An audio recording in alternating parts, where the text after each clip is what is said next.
La vidéo qui va suivre va révéler certains éléments de l'intrigue du film de Thomas Combré, Mourir or not mourir. Si vous ne l'avez pas encore vu, rendez-vous dans la description où vous trouverez le lien vers le film. Si vous êtes encore là, c'est que vous l'avez vu ou que vous vous en fichez d'être spoilé. Bon visionnage.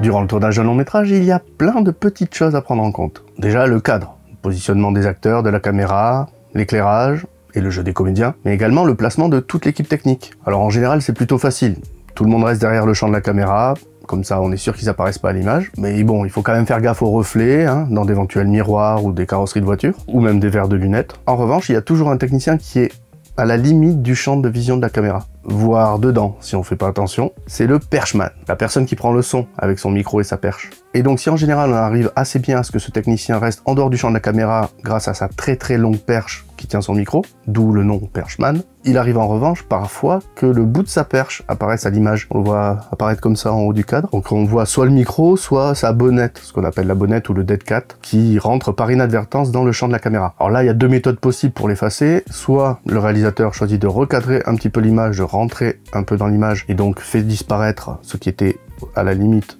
haute de l'écran, soit on fait appel à l'équipe des VFX pour effacer ce micro, tout en conservant le champ de caméra, le cadre, comme il avait été choisi par le réalisateur. Tout ça se fait donc en post-production. Dans Mourir or not mourir, il n'y a pas eu ce genre de problème de micro-perche. En revanche, il y a eu un petit problème de micro-cravate, ce qu'on appelle des lavaliers. Alors pas le micro-cravate en lui-même, mais le fil qui l'accompagne, puisque vous voyez, tous ces micros là sont reliés à un petit transmetteur. Bon, alors moi c'est un truc basique, eux ils avaient quand même du meilleur matos. Ce type de micro là est forcément relié par un fil à un transmetteur, qui lui est sans fil. Et donc normalement ces micros sont savamment dissimulés pour qu'on ne les voit pas et qu'ils puissent quand même capter la voix du comédien ou de la comédienne. Mais il arrive parfois donc que le fil dépasse du vêtement ou du bonnet ou en l'occurrence ici du chapeau du comédien et donc qu'il faille supprimer ce fil en post-prod. Et c'est ce qui est arrivé ici.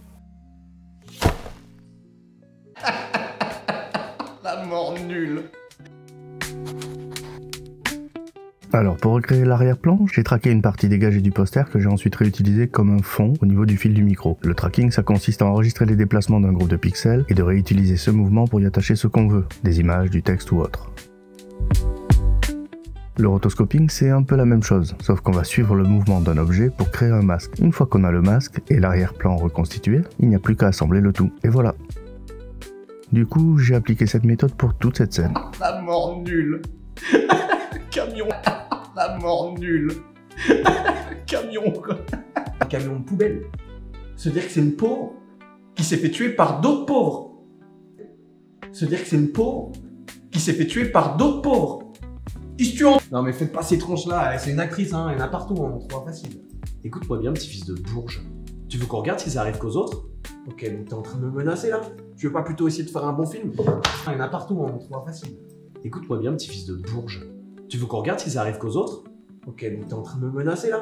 Tu veux pas plutôt essayer de faire un bon film? Non, stop, arrêtez.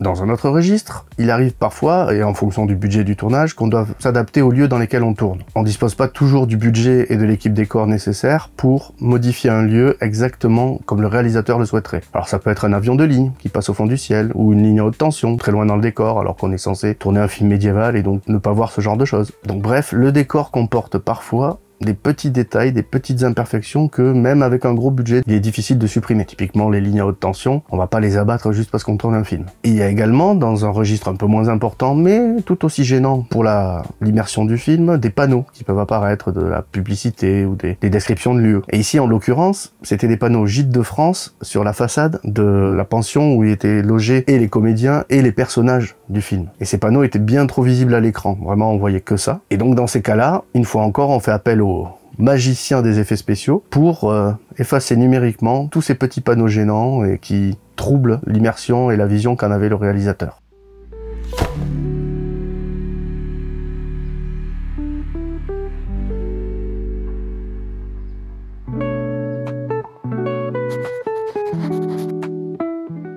Bon, là, même principe que pour le fil du micro, on reconstitue les bouts de façade manquants avec d'autres bouts de la façade dont on a traqué le mouvement.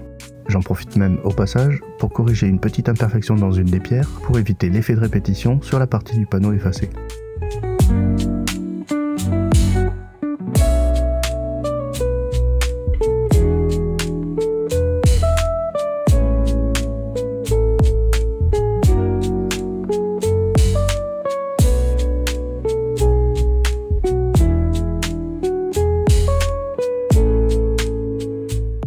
puis rebelote sur ce nouveau plan.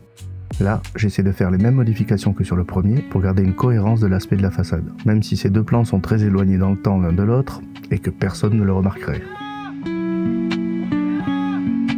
Voilà qui conclut ce premier épisode des VFX de Mourir or Not Mourir. Dans le prochain épisode, on va s'attaquer à des VFX auxquels le public ne pense que très rarement quand on parle d'effets spéciaux, les incrustations d'écran. Si vous avez aimé cette vidéo, partagez-la autour de vous et donnez votre avis dans les commentaires. Et surtout, pensez à vous abonner à la chaîne pour ne rien manquer des prochaines vidéos concernant les VFX de Mourir or Not Mourir. A bientôt sur Benzcraft.